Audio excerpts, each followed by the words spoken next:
할렐루야. 한 주간 평안히 잘 지내셨습니까? 우리 방금 오늘 말씀을 우리 시니어 분들이 읽어 주셨습니다. 어버이 주간을 맞이해서 저희 시니어 분들 일일이 찾아가 뵙고 짧게 이렇게 성경 봉독하시는 장면을 모아봤습니다.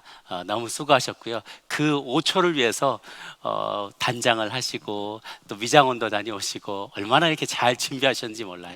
평소에 우리가 참 그렇게 대하는 그런 태도로 이 말씀을 참 대하면 얼마나 좋을까라는 생각도 해봅니다. 수고하신 분들 너무 감사드리고요.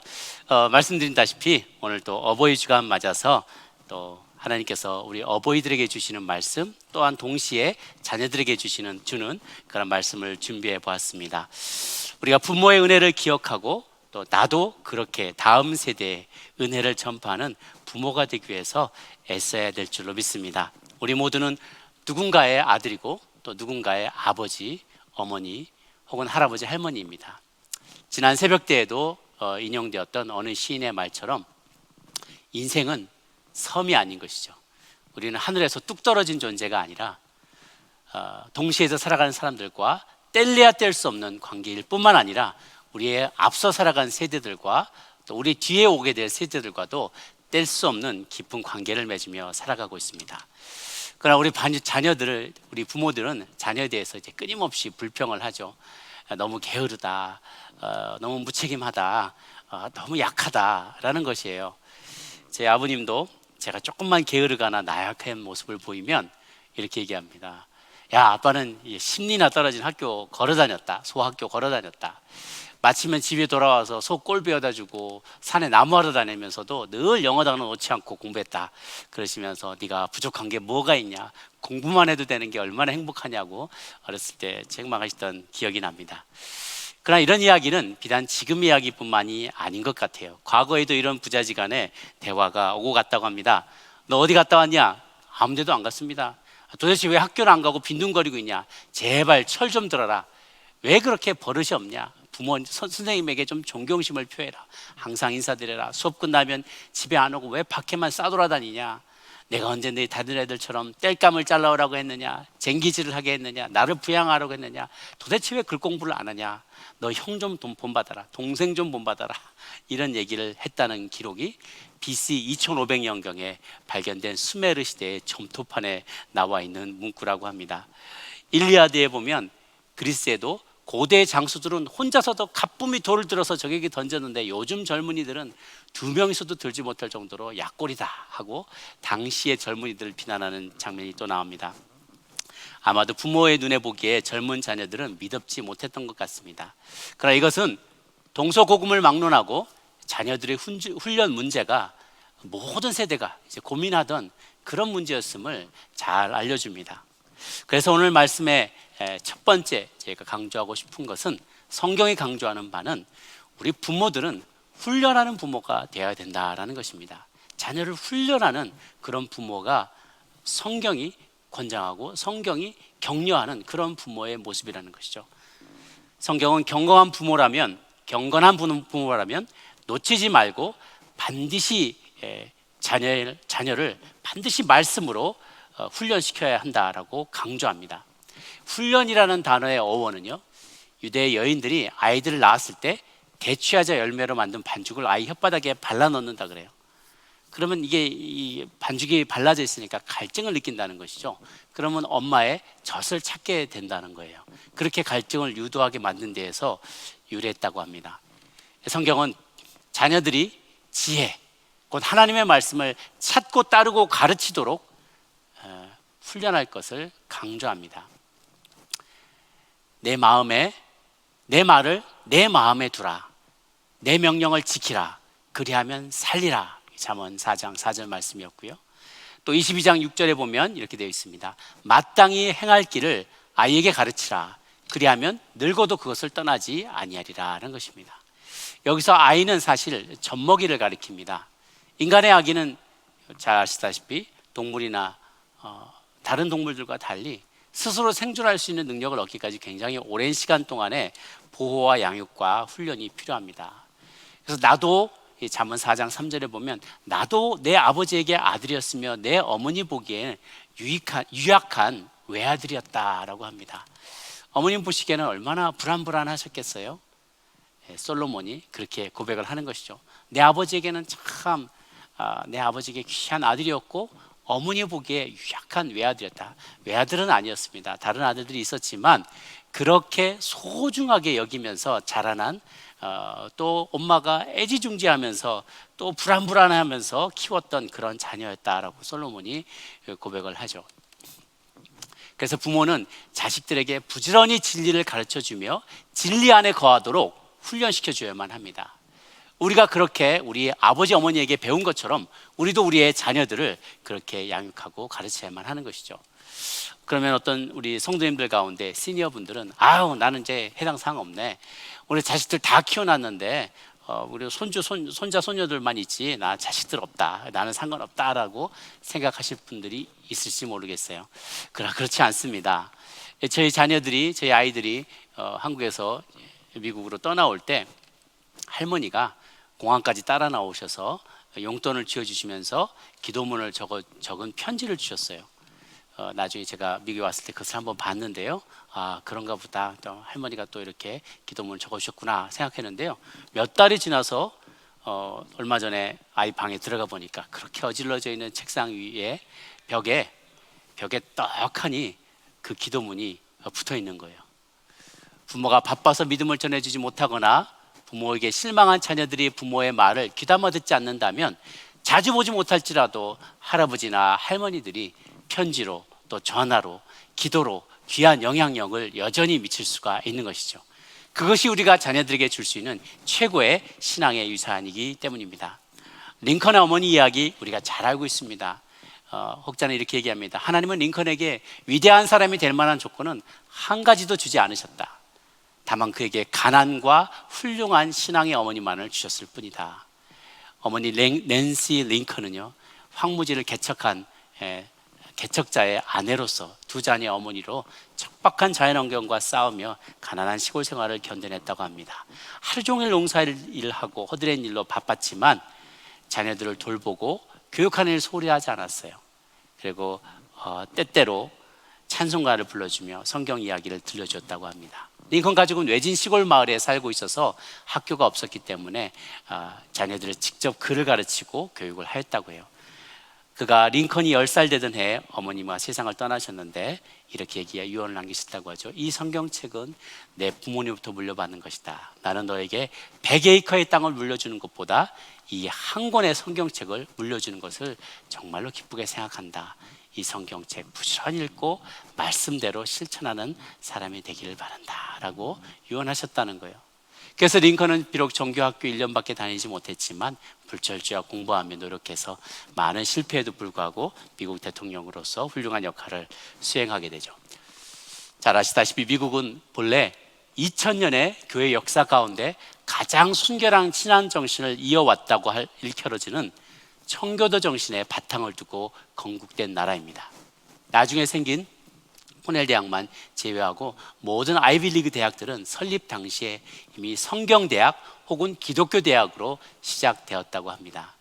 가장 큰 교육의 목표는 경건한 목사님을 배출하는 것이었어요. 또 시작할 때부터 많은 목사님들이 개인이 소장하던 책들을 도네이션 하면서 학교에 도서관이 생겨나게 된 경우도 많이 있었습니다. 그런 정신을 면면히 이어오던 미국이 60년대 존 F 케네디 시절에 학교에서 성경 공부와 기도가 법으로 금지되고 자유주의적인 교육이 주종을 이루게 되면서 자유와 독립과 개성을 강조하다 보니까 기독교적인 가치관은 쇠퇴하게 되고 상대주의적이고 자유주의적인 교육이 이루어지게 되었어요. 부모님들이 집에서 열심히 신앙으로 아이들을 양육하여서 학교를 보내놓으면 학교에서 선생님들이 그걸 모두 다 원점으로 되돌려 놓곤 하였던 것이죠. 이전과 같이 진리를 위해서 훈련하면서 값비싼 대가를 치른 일이 없게 되자 아이들은 개성 있고 창의적이 되었어요. 그런데요, 심지어 죄 짓는 데조차도 창의적인 사람이 되어버리고 말았습니다. 그 결과 우리가 잘 알다시피 마약과 성적 타락과 깨어진 가정의 아픔은 수습하기 어려운 단계까지 이르게 된 것이죠.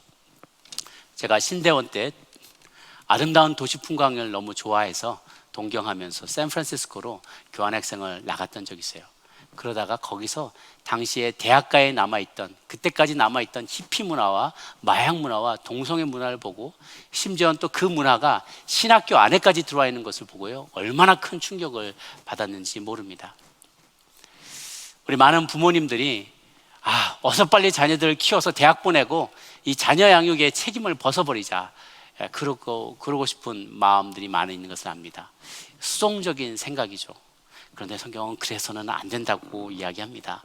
내게 맡겨주신 자녀가 비록 성인이 되어서 자기의 책임하에 삶을 영위해 나가게 된다 할지라도 영적인 아비 어미로서의 중보의 사명, 조언하며 선한 영향력을 미쳐야 될 사명은 절대로 잊어버려서는 안 되는 것입니다. 히스기야 왕은 사실 유대에서 몇 안 되는 선군이었습니다. 그의 가르침 덕분에 많은 이들이 주께로 돌아왔지요. 그러나 그 아들 므낫세는 하나님의 눈에 보시기에 지극히 범죄한 사람이었습니다.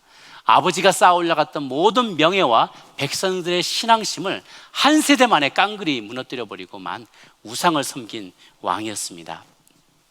또 사무엘을 데려다가 훈련시켰던 마지막 세대의 그 엘리 제사장은요, 사무엘이 마지막 사사인데 바로 그 직전에 엘리 제사장은 자기는 제사장 역할을 했으면서도 자기 두 아들을 믿음으로 강하게 훈련시키거나 책망하지 않았던 거예요. 하나님께서 계속해서 거듭거듭 경고를 주고 계셨는데도 불구하고 강하게 그들을 책망하지 않았기 때문에 결국 두 아들 모두 전쟁터에서 죽음을 맞게 되고 자신도 비참한 죽음을 맞게 되는 것이죠. 이렇게 믿음의 가문에도 믿음을 저버린 사람이 나오게 돼요. 왜 그럴까요? 부모가 자녀를 말씀으로 양육하지 않았기 때문입니다. 잠언 29장 15절과 17절을 보면은요, 채찍과 꾸지람이 지혜를 주거늘 임으로 행하게 버려둔 자식은 어미를 욕되게 하느니라. 내 자식을 징계하라. 그리하면 그가 너를 평안하게 하겠고 또 내 마음에 기쁨을 주리라 라고 했습니다.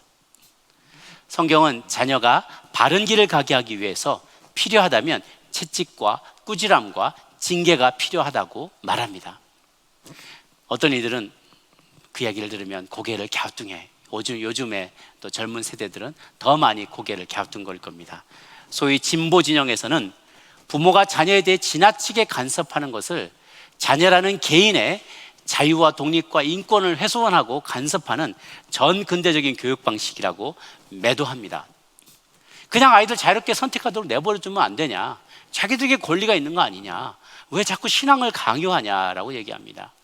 그러나 우리가 진지하게 물어봐야 될 것은 인간의 참된 자유와 독립이 어디서 나오냐는 거예요. 이것이 교육의 문제인 것 같지만, 이게 교육에 관련된 질문이지만 사실 그 근원은 더 오래된 것으로부터 나옵니다.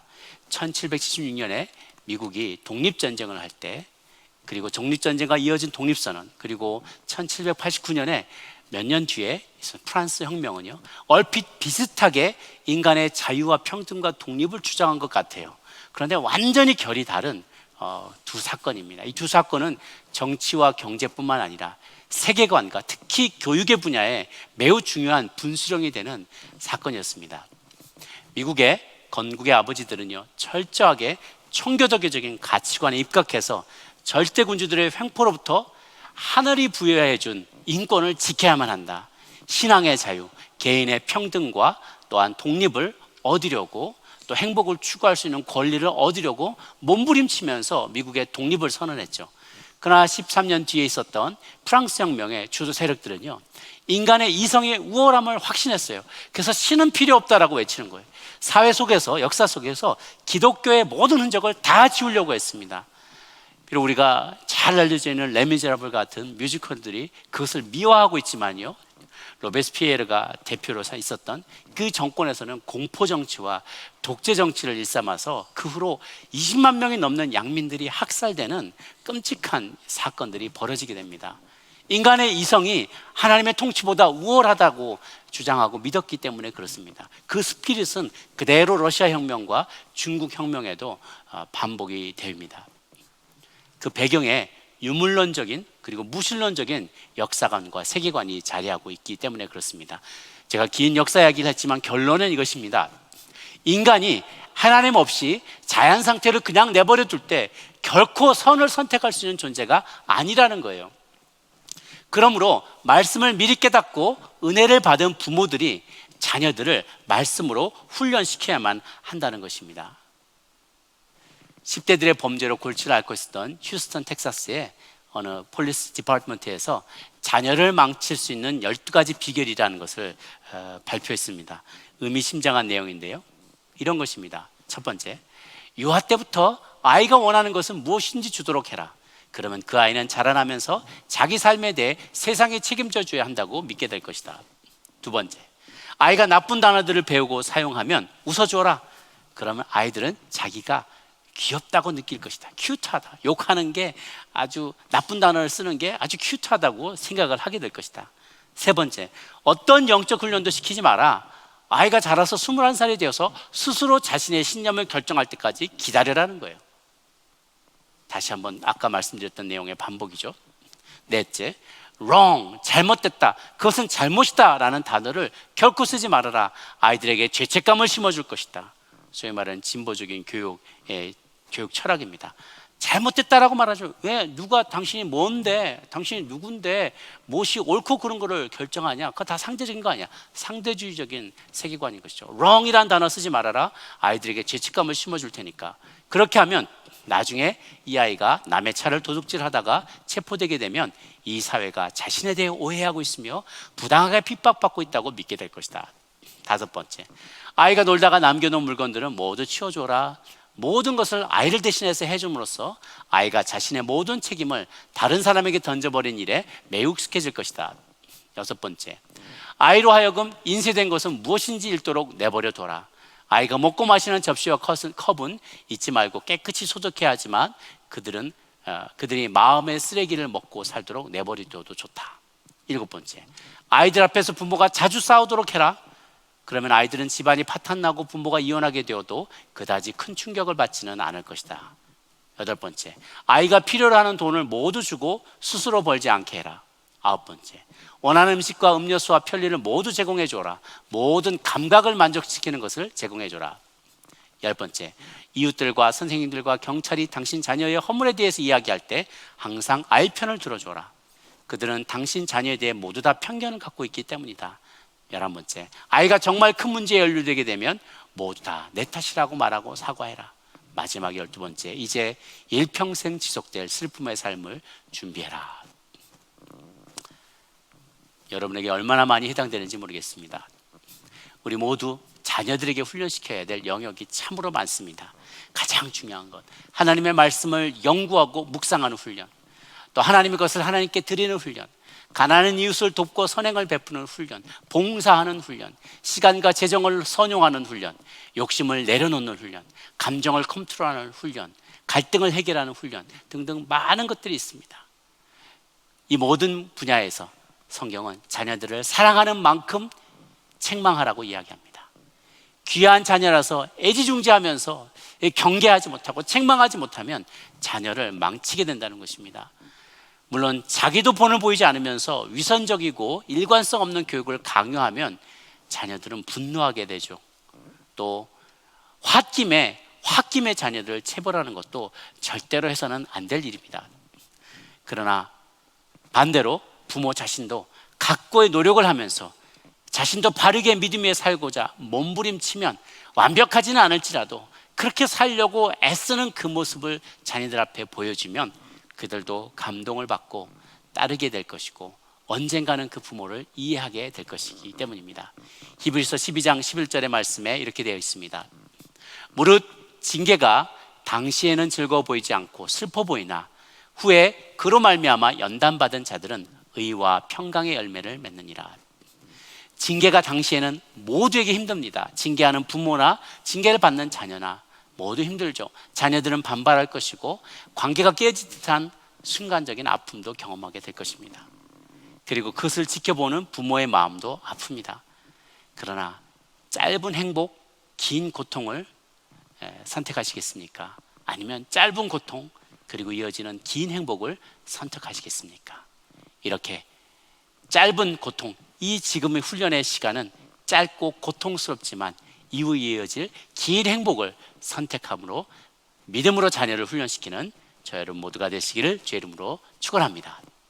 두 번째는 우리가 그렇게 자녀를 훈련시켰을 때, 믿음으로 훈련시켰을 때 자녀들은 어떻게 자라나게 되는가? 시편 127편 3절에서 5절까지 이렇게 말하고 있습니다. 보라, 자식들은 여호와의 기업이요 태의 열매는 그의 상급이로다. 젊은 자의 자식은 장사의 수중의 화살 같으니 이것이 그의 화살통에 가득한 자는 복되도다 했습니다. 자녀들을 화살과 같대요. 무슨 뜻인가?